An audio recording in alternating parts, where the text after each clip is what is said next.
believe me or not, this was one of the hardest drawings that I have ever done on anatomy.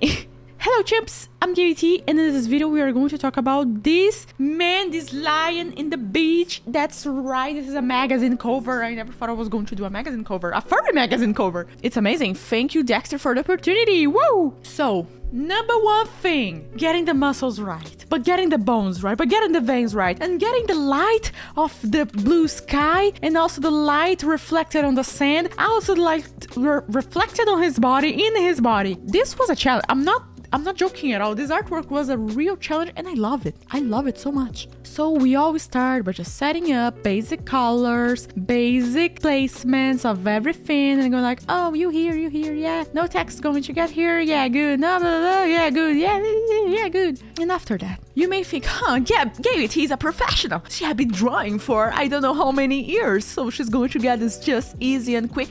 I spent, I don't know how long, just searching for reference for light on muscular man in the beach. I'm serious. I'm serious, James. I searched for so much. I learned so much drawing his abs and pecs on the beach, like how the light is reflecting on each ab, but at the same time on the rib cage, and at the same time on the waist area, and at the same time on the pecs, and at the same time on every single other muscle. But you gotta understand also the direction that it's coming from, and not on. Okay, let me take a deep breath because I know you guys need to understand what I'm saying. Have you taken a deep breath today? Come on. What are you waiting for? Do it right now. 1, 2, 3. Ah, that's right. Who is the good person? You are the good person. Let's go. So we need to think all the time, where's main light coming from? Where's secondary light coming from? Where's reflection of the sky coming from? Where is reflection of the sand and of his body coming from? All of those things. And we gotta even think, hey, in this specific area, is it going to have in the shadows reflection of the sand or reflection of the sky? And that's the moment that you gotta think, this volume right here is turned upward, so it means the reflection is going to be blue because of the sky. Or the opposite. This volume right here, as an example, in the abs, it's turned downward, so it's going to have reflection of the sand and of its own body. You gotta think 3D of how the objects are interacting with each other. And this is amazing, because this is like a mental chess. This is a strategy game, and this is a war, and the only winner is you. That's right, we won this war no matter what. Ha! What's that? So after you go through that crazy strategic brain thinking, oh, hey, here is light, here is shadow. No, but here is going to have a casted shadow, is stretched because of the position. No, seriously, you're gonna be thinking all of those types of things. All of the time, every single time. When you are setting up light and shadows, you're going to be the mastermind. You're going to be Lelouch from Code Geass. You're going to be, I don't know who, other reference. I don't know other reference. What, Einstein thinking of formulas? You're going to be someone extra smart, just thinking on how to make it work and how to make it go according to the physics of the ambient and the physics of how aesthetics you want it to be. That's right, you're not only to go based on reality, you're also going to be based on, I just do it because I love. I just do it because it looks good. So. Oh my, we have the anatomy here.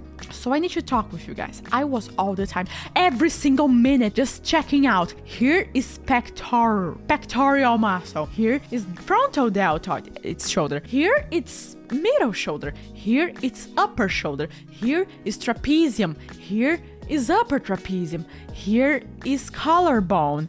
I was all the time checking every single muscle, because not only the muscle, I needed to understand how that muscle would interact with fur, and also with the light being received a little bit, not frontally, but from the side. You can see the light that this lion is receiving is not 100% frontally, but also from the side. You can notice by how the shadow is casted on his neck area, on his torso area, and on the waist area. So you're gonna be thinking, how the freak am I going to show there is a muscle here without showing too much? And you're gonna catch, if you draw semi-realistic, you're gonna catch yourself all the time thinking of it. If you're a cartoon artist, you just need to think, oh, hey, here, shadows, yeah, whatever.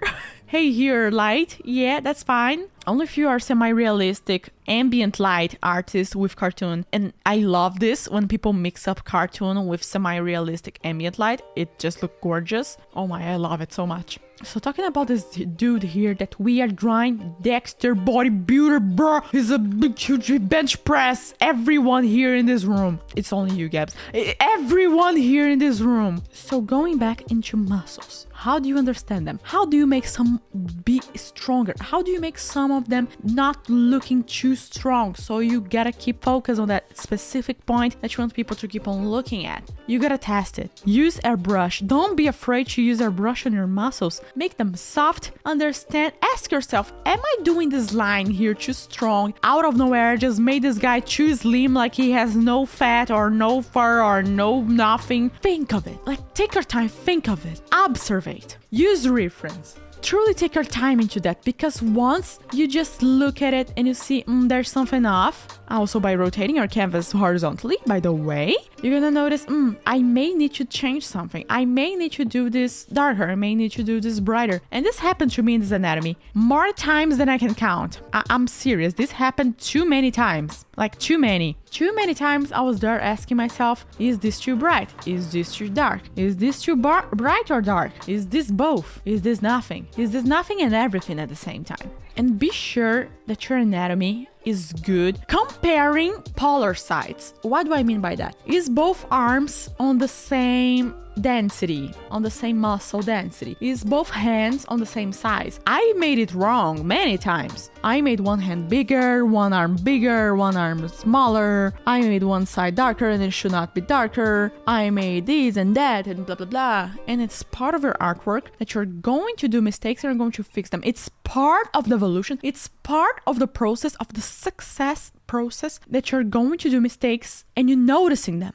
It's good for you to notice them. Don't feel bad when you're noticing your mistakes. It's good. It means that you're evolving. You're not that same old person anymore. Gab, stop hitting the pen in the stop hitting the It means that you're becoming someone.